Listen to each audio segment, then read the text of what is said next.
We then realized that it may not be a good idea and not possible to go to different places and do the programs every time. So we started with the e-learning, starting off with the free YouTube videos. And there are over 400 videos which are available freely in that perspective. And these videos basically are accessible to across the globe. And a lot of people have been accessing these videos over this time.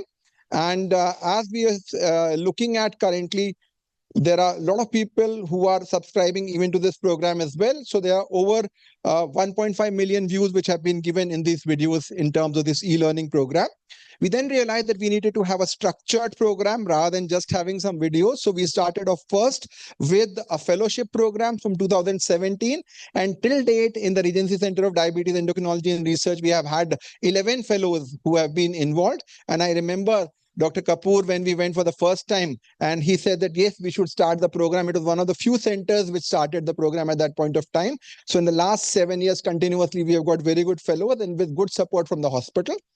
In 2018, we started the online learning portal MedEClasses, and then a lot of books and application came up. So we have got pediatric endocrine learning tools. We have got fellowship programs in pediatric endocrinology, a 2-year course.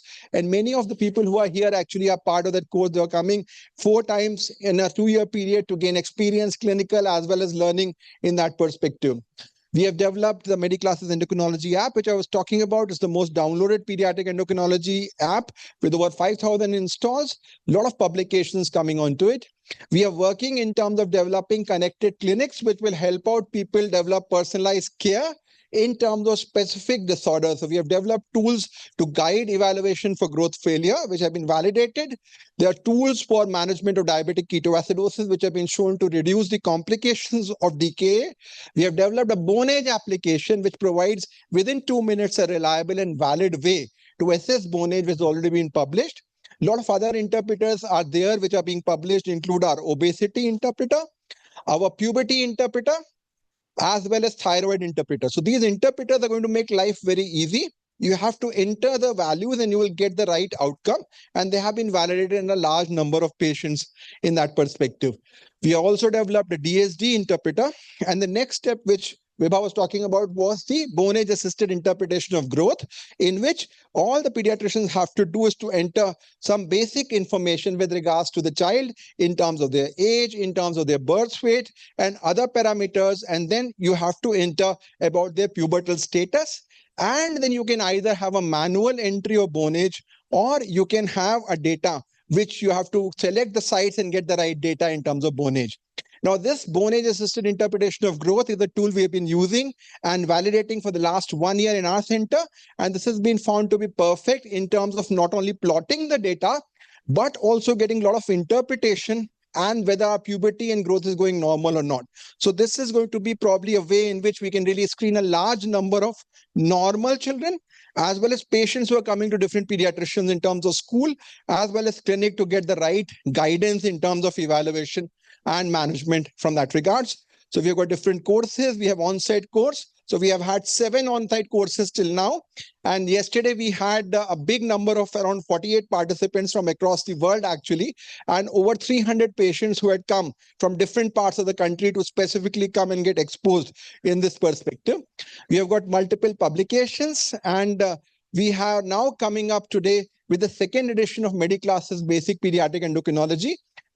So we'll focus upon 3 common conditions: adrenal insufficiency, congenital adrenal hyperplasia, and Cushing syndrome. These will be the 3 common conditions to go onwards. So when we talk about adrenal insufficiency, we know the problems could be right at the level of the hypothalamus or pituitary, wherein there will be issue of either the corticotropin releasing hormone, the ACTH, a CNS problem. This will be associated with isolated cortisol deficiency, because ACTH does not control the aldosterone effect in that regards. We have a normal renin-angiotensin-aldosterone system, and these children will not have pigmentation. So this is an important thing to remember. They will present to you with hyponatremia without hyperkalemia. This could be genetic, infiltrative disorders, or even exogenous steroids will present like that. The second rare but important group of conditions is ACTH receptor problem, in which your ACTH is not working. You will have pigmentation, you will have hypoglycemia, you will have hyponatremia, but again your potassium level here will be normal. So problems will be like familial glucocorticoid deficiency, mineralocorticoid receptor problem, or a triple A syndrome. Finally, the most lethal and the most dangerous form of primary deficiencies, in which you will have pigmentation with salt wasting, hyponatremia, and hyperkalemia. Problems could be at the level of steroidogenesis or at the level of adrenal hypoplasia, which are there in that regards, including hemorrhage and infiltrative disorders. So you should think of cortisol deficiency. I'm not talking about a combined glucocorticoid deficiency. If you have hyponatremia, unexplained headache, hypoglycemia, fatigability, shock, or even hypercalcemia. The other way to think of it, if you have hypoparathyroidism, whose suddenly the calcium requirements are going down, you may think of development of adrenal insufficiency. So any individual who has type 1 diabetes and now the insulin requirement is going down, central diabetes insipidus where the AVP requirement is going down, hypertension where your blood pressure medication requirement is going down, and hypoparathyroidism where your calcium requirement is going down, think of a cortisol deficiency in that regards. And how do we diagnose? Importantly, isolated low cortisol is not diagnostic of adrenal insufficiency. It has to be in the setting of either stress, hyponatremia, or in the setting of hypoglycemia. So levels more than 550 at any point of time rule out adrenal insufficiency. If despite these problems, stress, your levels are not high, you are really worried about in that regards. There is a log linear relationship between ACTH and cortisol. So if your cortisol is low, your ACTH should be very high, at least about 300 picogram per ml. And this is adrenocortical. If the ACTH is normal also, this is a central cause. And central cause means you need to do an MRI and other parameters. One area where there is a lot of confusion is in infancy, wherein you have a lot of issues of sulfated metabolites, of fetal adrenal working. So levels are different and cutoffs are different at different age groups. So in the initial 2 to 3 days, you use a cutoff of 100, beyond which you use a cutoff of 70 nanomoles per liter and then 138 nanomoles per liter. So you need to use specific cutoffs. Remember that you will have other sulfated products. You use an extracted sample, do a GCMS based assay. There's no diurnal rhythm. So in infancy, you don't need to do a particular timed sample. So we always say do cortisol at 8 a.m., which is not required in infancy, and they may have a diminished response. So if you have a primary adrenal insufficiency and your ACTH is less than 300, this is central, you require MRI. More than 300 in a young child, think CH or steroidogenic defect. Beyond that, start thinking of a genetic or an autoimmune adrenal insufficiency in that regard. So we'll start with the first case. 12-year-old boy with liver disease. There is hyponatremia and hypokalemia. Urinary sodium is 10. Fluid overload is present. Cortisol is 50, advised hydrocortisone. So this is a referral coming from the gastroenterologist. Dr. Dhwani, what do you think? Will you treat in this scenario? If we look at it superficially, we may think of low sodium and low cortisol and inadvertently make the same mistake.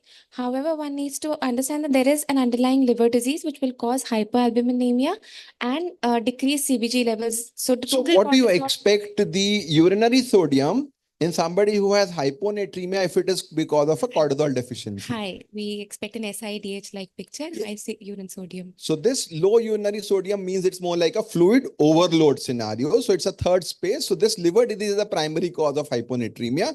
So would you advise treatment?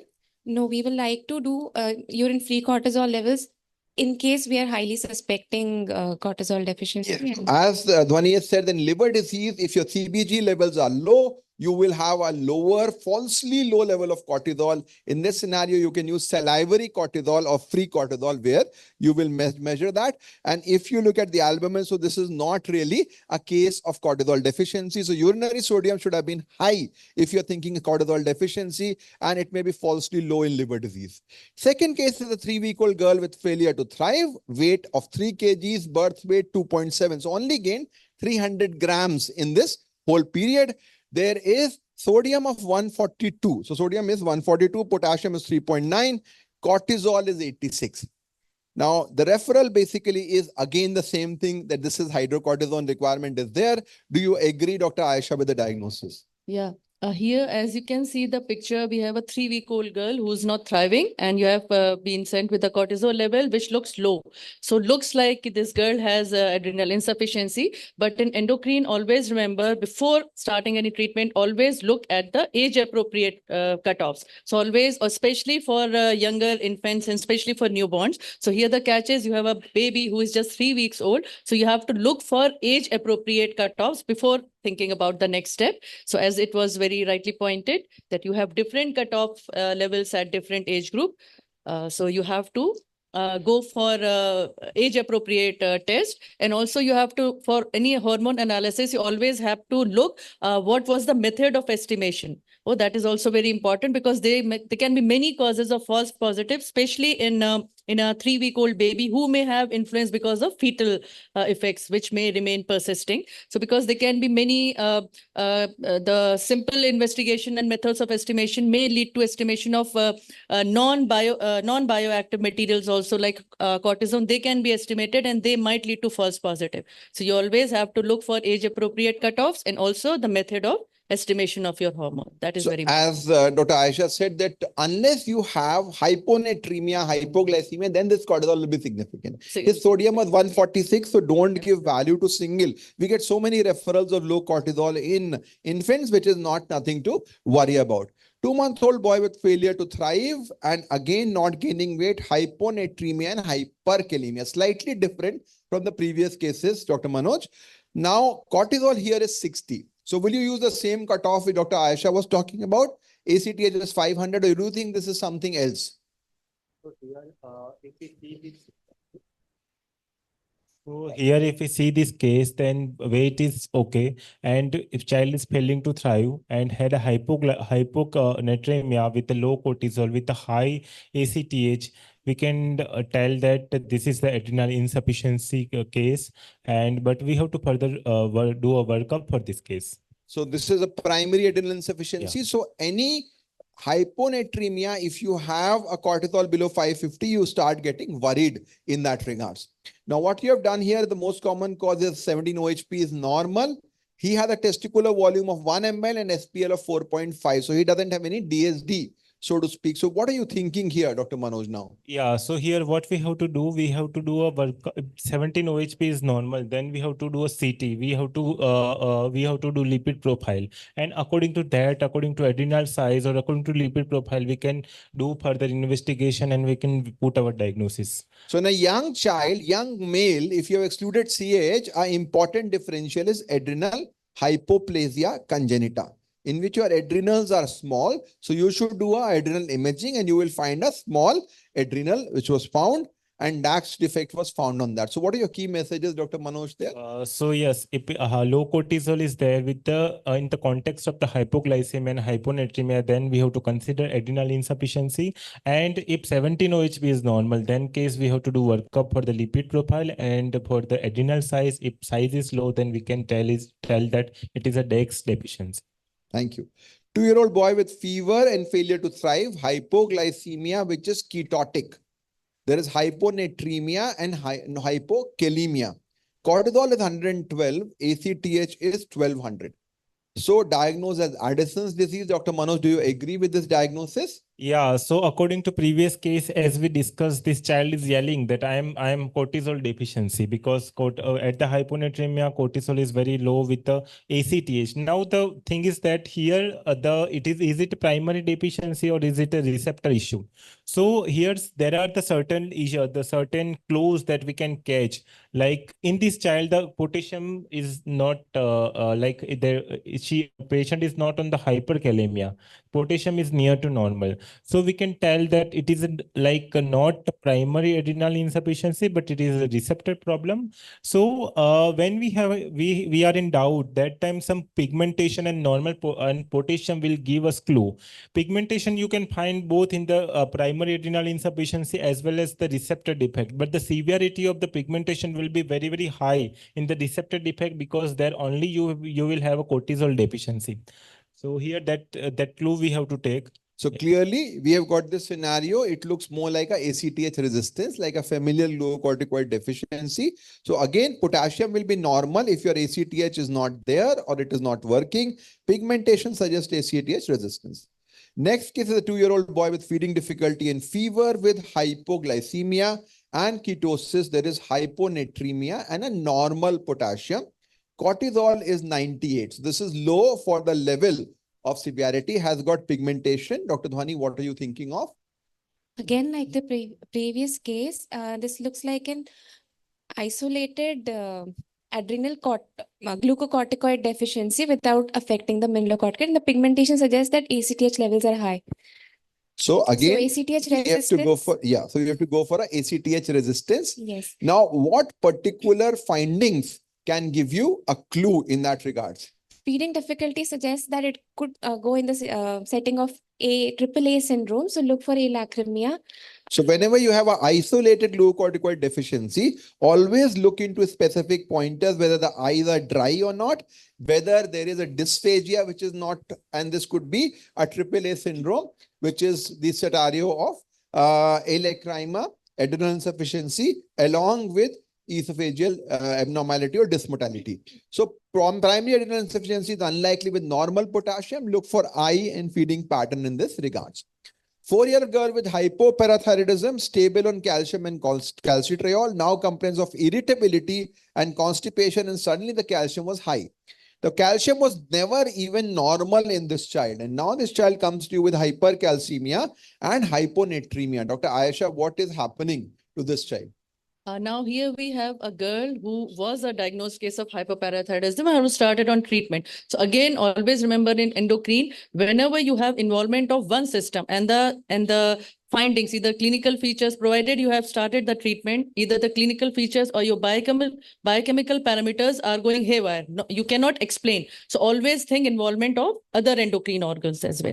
So if you cannot, like, you don't expect hyperparathyroid, like hypercalcemia, which is causing all these symptoms in this child. So always keep in mind, there might be association of any other endocrine involvement.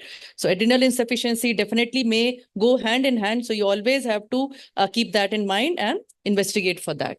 So if you have a reduced calcium requirement in hypoparathyroidism, always consider that this could be a APS1 also scenario. The low sodium levels here. So always it should make you think, it should ring a bell. So hypercalcemia and hypoparathyroidism, consider autoimmune cause, and calcium will normalize with treatment. Now we have a 12-year-old girl in ICU with fever, has a sudden deterioration, hyponatremia and hyperkalemia. There is a petechial rash. The child was doing fine, and suddenly the resident calls you and says, okay, this patient has gone into shock, and there is hyponatremia and hyperkalemia, and they say that there is a flank mass. So what are you thinking, Dr. Dhwani, there? This is the classical picture of a child presenting with adrenal hemorrhage, often seen in the setting of meningococcemia, renal vein thrombosis. So in this scenario, of course, this is classical case of a adrenal hemorrhage. And what do you expect in terms of the urine? Hematuria may be seen. Now, how will you manage this child?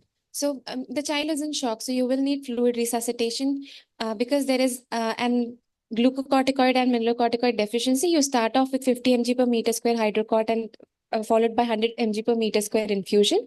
When the hydrocort requirements come down, you can shift to hydrocort plus. So why are you recommending infusion? Most people prefer a bolus.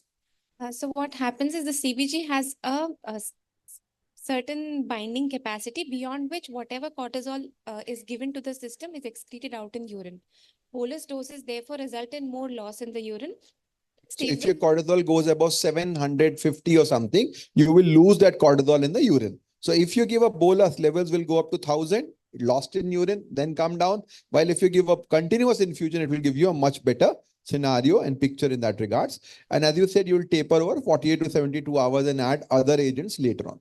So clearly, if you have shock with hyponatremia, this is adrenal insufficiency, flank mass in the setting suggests hemorrhage, and you give hydrocort infusion, which is preferred.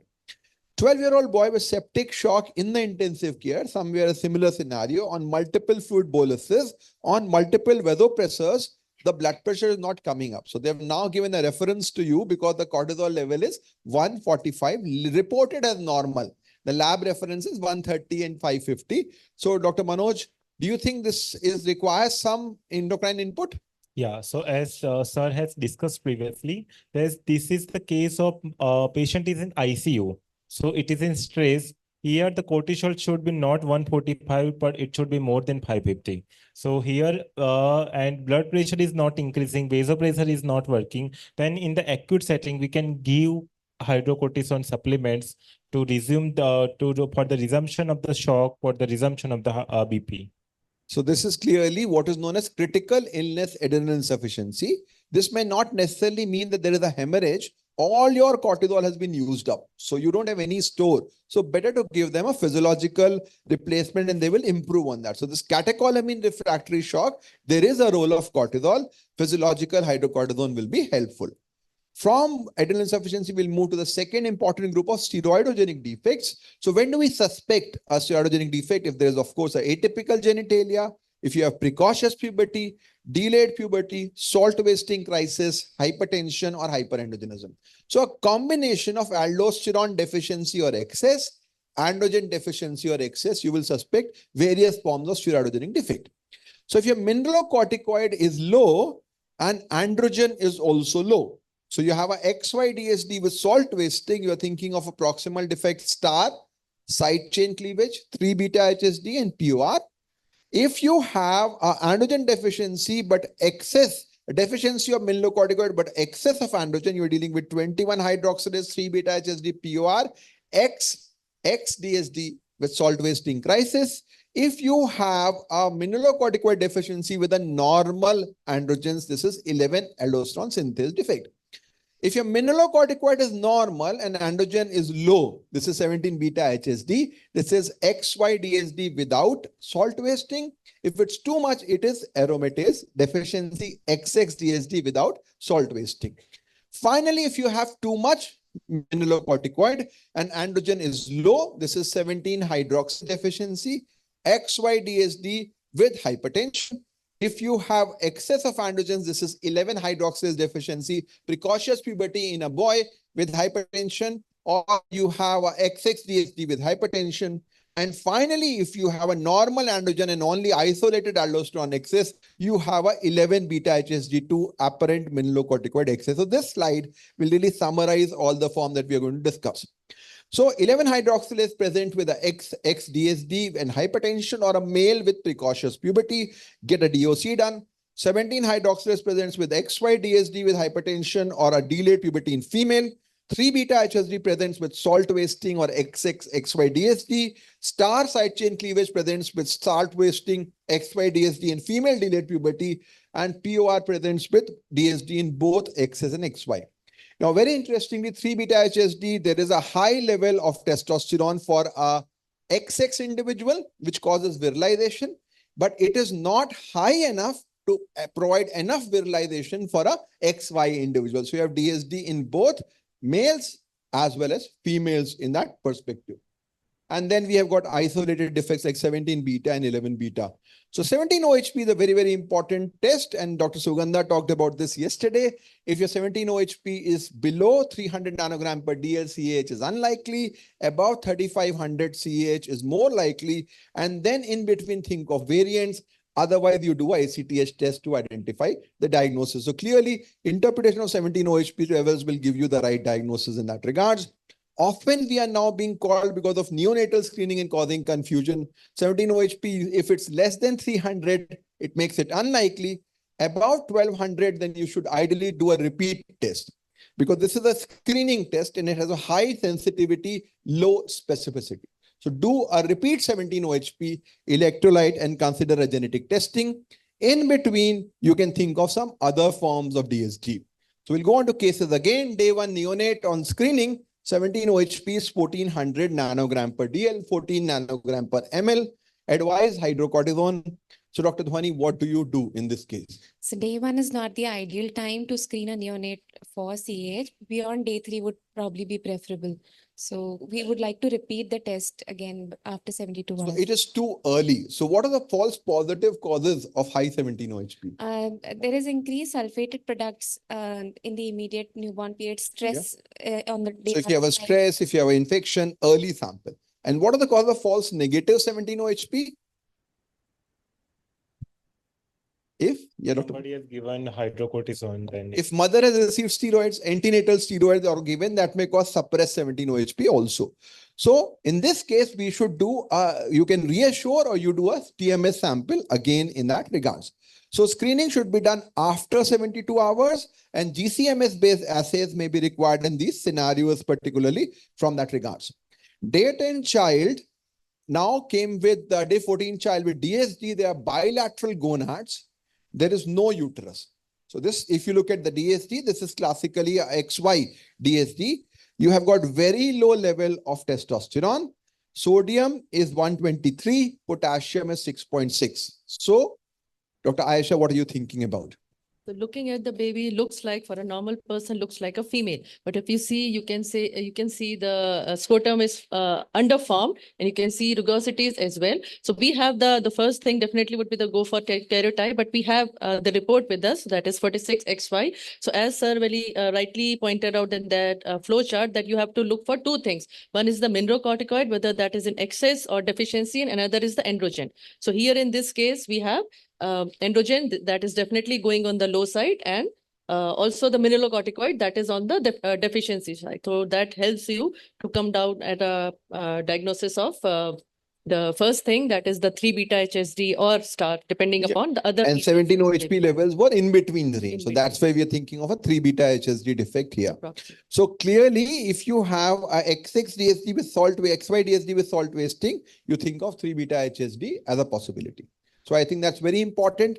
Androgen deficiency and aldosterone deficiency means a proximal defect. High 17-OHP in the setting suggests 3-beta HSD. 3-month-old boy with micropenis and inguinal hernia referred for surgery has hyponatremia mild and hyperkalemia mild. Cortisol is slightly low, ACTH is high. So there is a primary adrenal insufficiency. Head circumference is only 32 centimeters. So there is microcephaly. This is the child. And there is a micropenis. So there is microcephaly. Dr. Manoj, what do you think here? So here the case of adrenal insufficiency with the head circumference like microcephaly, and you can see in the picture there is upturned nads. So here I think it is very, very clear that it is a case of SLO. You have to go for the lipid profile first, and if the cholesterol level is low and lipid profile is deranged, then you can label it as a SLO. So this is a very, very important scenario. You have an upturn near micropenis. There is a mild cortisol deficiency and your cholesterol is low. This is Smith-Lemeli-Opitz syndrome, where your cholesterol is not being formed. If you don't form cholesterol, how will you form other forms? But it's not an absolute deficiency. Some amount of cholesterol is formed. So that's why they have a milder defects. So micropenis and mild salt wasting things, Smith-Lemeli-Opitz, low cholesterol levels are there. 8-year-old boy with early puberty, height is 134, so very tall for an 8-year-old. Pubic hair stage 4, has hypertension and hypokalemia. And very importantly, what you're seeing is that there is hypertension, hypokalemia. I am not given 1 point, but what do you think out here? So here, this is the case of early puberty. So we have lots of differential diagnosis here. But the main point here, there is a aldosterone excess is there. Alkalosis with the hypokalemia with the hypertension. So here we should have to think about CH. And if we can think about hypertension, then we do have 2 DD. One is the 17-OHP and one is the 11-hydroxylase deficiency. But in the male, if it is causing the precocious puberty, then our DD could be left as a 11-hydroxylase deficiency. So I think that's a very important point. So if you have a XY individual with precocious puberty and hypertension, that's 11-hydroxylase deficiency. And that's something which you have to be really important in that regards. 14-year-old girl with delayed puberty. Now we have a different manifestation. Boy with precocious, girl with delayed puberty. She is having height of 148. No breast, no pubic hair. She also has got hypokalemia, and then workup showed alkalosis. Hypertension is present. So Dr. Dhwani, a girl with sexual infantilism, hypertension and hypokalemia. So again, in contrast to the previous case, we can see that for a girl who has not attained puberty, this child has a reasonable height. In the setting of delayed puberty here, we would like to look for palpable inguinal gonads because that will be a clue. Yeah. And if they are present, then we would like to consider in the diagnosis of 17-hydroxylase deficiency here. So inguinal gonads were present. So you have a situation of high mineralocorticoid, but low levels of androgens, which suggest 17-hydroxylase deficiency. So if you just keep this algorithm in your mind and you just look at the patient carefully, you will make the correct diagnosis in this case. So again, 17-hydroxylase deficiency, delayed puberty in female with hypertension. So always check blood pressure in a girl who comes to you with delayed puberty. What are the other causes of hypertension and delayed puberty, Dr. Dhwani, in a girl? Turner syndrome can be one of those Yes, reasons with and coarctation of aorta. something very important which we should not miss, chronic kidney disease. Yeah. So that also we have seen patients with hypertension, they can present like that in that regard. So delayed puberty plus hypertension is 17-hydroxylase deficiency. XY DSD, think if gonads are there. If gonads are not there, it could actually be a XX DSD, you can also say in that regard. So we have discussed a lot about the variety of steroidogenic defects. We will now move towards the adrenal excess and Cushing syndrome. So Cushing syndrome can either be ACTH dependent, more likely before puberty. In older children, you will be more likely to have a ACTH dependent cause, which is usually because of an adenoma. And this is what you call as Cushing's disease. Rarely you can have hyperplasia, more common in children. And adenoma usually has a gradual onset. You will have classical features of Cushing syndrome. You may have pigmentation. On the other hand, you can have ectopic forms, which are less common in children. And there you will have rapid development with pigmentation. You may also have hypokalemia and alkalosis, because whatever steroid is there is overwhelming the capacity of 11-beta-HSD2, causing a mineralocorticoid effect, causing the same hypertension and hypokalemic alkalosis. And they don't have time to develop these features, so they don't have this classical Cushing-White features. Rarely you can have a receptor defect because of McCune-Albright syndrome, in which you have a GNAS1 problem, or you can have a primary pigmented nodular adrenal disease, in which you have a normal size adrenals. So normal size adrenals with a ACTH independent cause is basically a Carney's complex or primary pigmented nodular disease. If you talk about ACTH independent cause, you're talking about adrenal adenomas, or very importantly, carcinoma, which present with virilization. Typical presentation is a female individual who will present to you with severe hirsutism. You will have muscularity, clitoromegaly, change in voice, testosterone over 200, and you will get a large carcinoma in that regards. So you should think of Cushing's if there is growth failure with obesity, stria, low bone mass, hypokalemic alkalosis, hypertension. Classical features like round faces, buffalo hump, they are not very common in children. More common is short and plump child. This is something you should always be aware about. You can have hypertension, hyperandrogenism. I have seen psychotic behavior also in some cases, which can become a big problem, and of course, recurrent infections. When you want to assess cortisol, remember that it has a diurnal rhythm. Level is highest at the morning, lowest at the night. So if you are really looking at deficiency, you should look at the night times. You can do a midnight cortisol. We don't really do a morning, evening cortisol anymore. You can look at urinary excretion, which is difficult in children, but 24 excretion is a good one. If it's 3 times the upper limit, that is basically Cushing syndrome. If midnight cortisol is high, that is significant. And finally, you can have variations which will happen in that perspective in that regards. So you can do an overnight DEXA suppression test, in which you give dexamethasone at night and see the levels in the morning, and you will go. Very importantly, the test should be decided based upon the conditions. So in a pregnant woman or somebody who is on estrogen, the overnight dexamethasone suppression test should be avoided, because here your total cortisol level will be high. Do a urinary free cortisol. Liver disease and nephrotic syndrome, again, your binding globulin will be low. Do a urine free cortisol. Renal failure, you cannot use a urine-free cortisol because the excretion will be less. Do a ONDST. Incidentaloma, we want to diagnose symptomatic cause of hypercortisolism. Do a DEXA suppression. And in antiepileptics, dexamethasone metabolism may go up. Do a urinary free cortisol. Obesity and other causes, do a overnight suppression. So based upon condition, decide about the test. If you're suspecting Cushing's, first of all, you confirm it and exclude exogenous cause. So we always do a morning cortisol if the level is low, that is exogenous Cushing's. If you have confirmed Cushing's and ACTH is less than 5, this is adrenal cause, get a CT done. If ACTH is above 15, get an MRI done. MRI shows a lesion about 6 mm. This is Cushing's disease. Smaller lesions, you should go ahead with IPSS, which will give you a diagnosis in that regards, or rarely ectopic ACTH. In between levels of ACTH, we do a CRS test to make a diagnosis. So Cushing syndrome is a major undertaking. Most children who are coming to you with features of Cushing syndrome actually have what is exogenous Cushing's. So get a cortisol basal first and then you make a decision.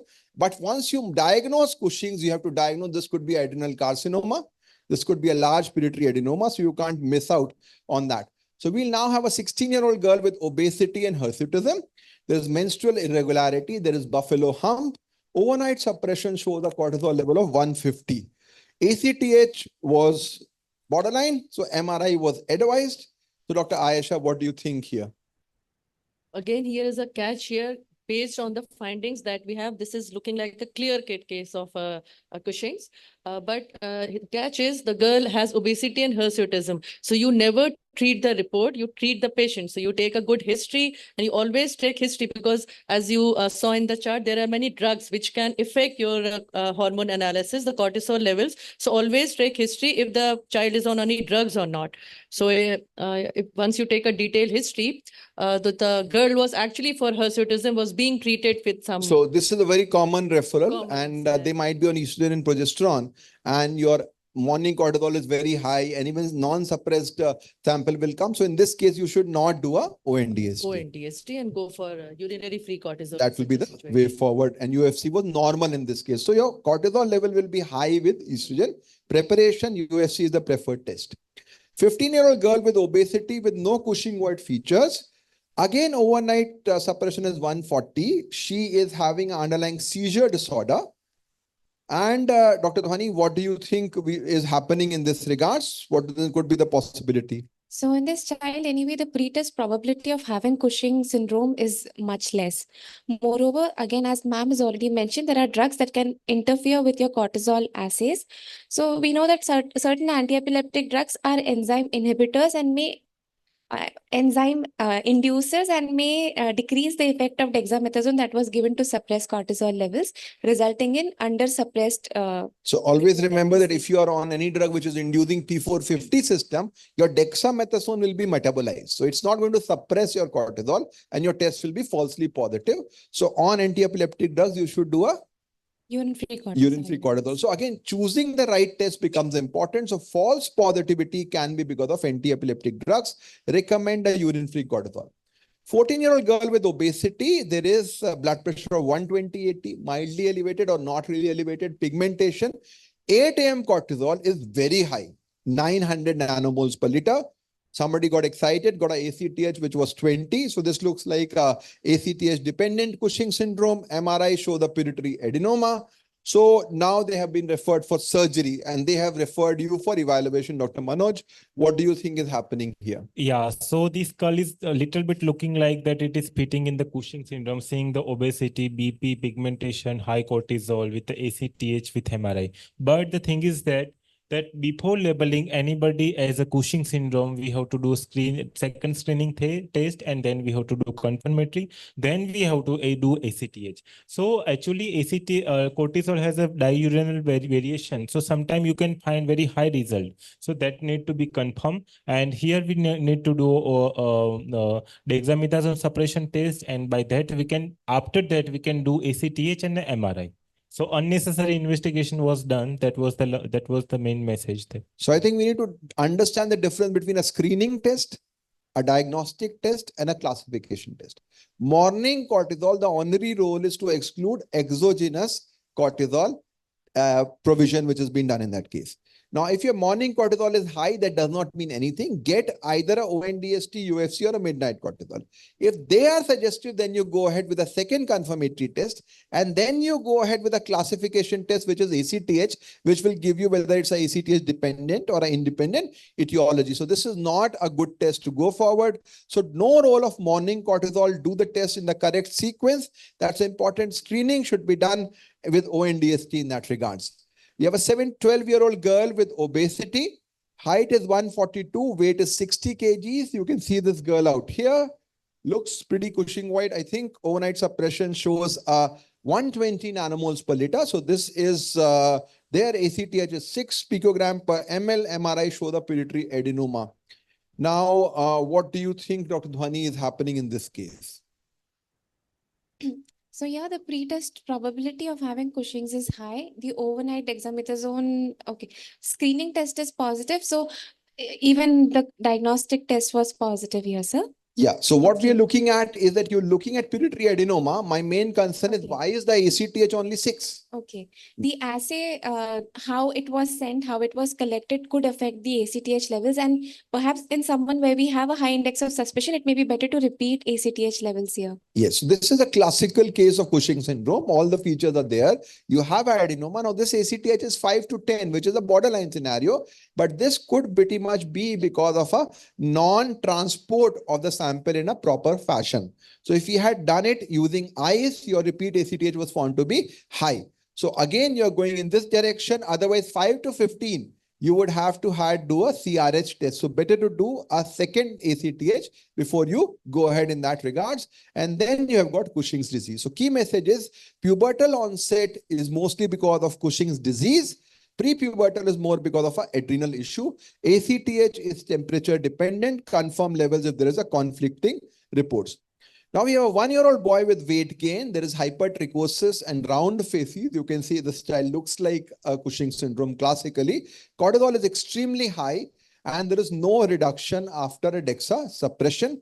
ACTH levels is 0. So Dr. Ayesha, what are you thinking of? Is this etiology different from that girl which Dhwani talked about? Yeah. So in this case, as you can see, the clinical picture and the biochemical picture is supporting the diagnosis of Cushing's and ACTH. So next step, once you confirm the diagnosis, the next step is always you look for whether that is ACTH dependent or independent. So considering the age, you have to think of adrenal causes as the primary pathology, and being the ACTH in the undetectable range. So definitely your diagnosis and your next level of investigation will be directed towards looking for adrenal causes. And as very early onset, think adrenal carcinoma. So 2 ages, infant, and somebody girl around 14, 15 years of age, think of adrenal carcinoma. So ACTH independent, get a CT adrenal infantile onset suggests adrenal carcinoma. 14-year-old girl with hirsutism, rapidly progressive, clitoromegaly with hypertension, testosterone is 300, DHEAS is sky high. So you are finding very high DHEAS, urine-free cortisol is very high as well. So Dr. Manoj, what are you thinking here? So here, the patient having a hirsutism with rapidly progressive. So rapidly progressive word comes, then we have to think about something very sinister pathology is going on. So, and the testosterone and DHEAS is fitting into the tumor range. So in this case, I will think about the tumor rather than the going and another thing. So this is a classical presentation of an adrenal carcinoma, wherein you will have a rapid progression with virilization and ACTH will be low. You will have no suppression with dexamethasone. And there was a large tumor which was present. Again, a very, very sinister scenario. So virilization, male range testosterone, think of an adrenal tumor. Pigmentation will be absent, of course, in this regard. I think this is the last case. 1-year-old girl with shock after fever. She was doing fine and suddenly she had some fever and she went into shock. Now, she looks Cushingoid, but cortisol level somebody did was low. So this is an unusual scenario. What do you think is happening here, Dr. Manoj? So here a patient has had a Cushingoid appearance, but the cortisol is very, very low, which is not fitting into the Cushing syndrome. So here we have to think about the exogenous Cushing syndrome, because in 1-year-old girl, which is might be exogenous steroid replacement can cause the iatrogenic Cushing syndrome. So that perspective we have to think about, and low cortisol is supporting our diagnosis. So when we looked at the exogenous causes, they denied any oral medication. Then you did a very careful examination. You found that the thigh skin was thin and it was whitish in nature. So what do you think was going on? Might be they have applied some for the rashes that pediatricians or some GPs are generally giving the cortisol cream. So might be that patient was applying that, and because of that, we have a picture of the exogenous Cushing syndrome. So they were told sometime that if you have nappy rash, you can apply the steroid cream, and then they were applying it for many months, couple of months. The skin had become thin completely. That's because of the local effect. And this cortisol was getting absorbed, and that absorption caused a cortisol deficiency. And that's why they don't have enough stress response and they will go into shock. So you need to have a gradual withdrawal. So the key message is this: if you have features of Cushing with a low cortisol, think of exogenous, do a gradual withdrawal in that regard. So I think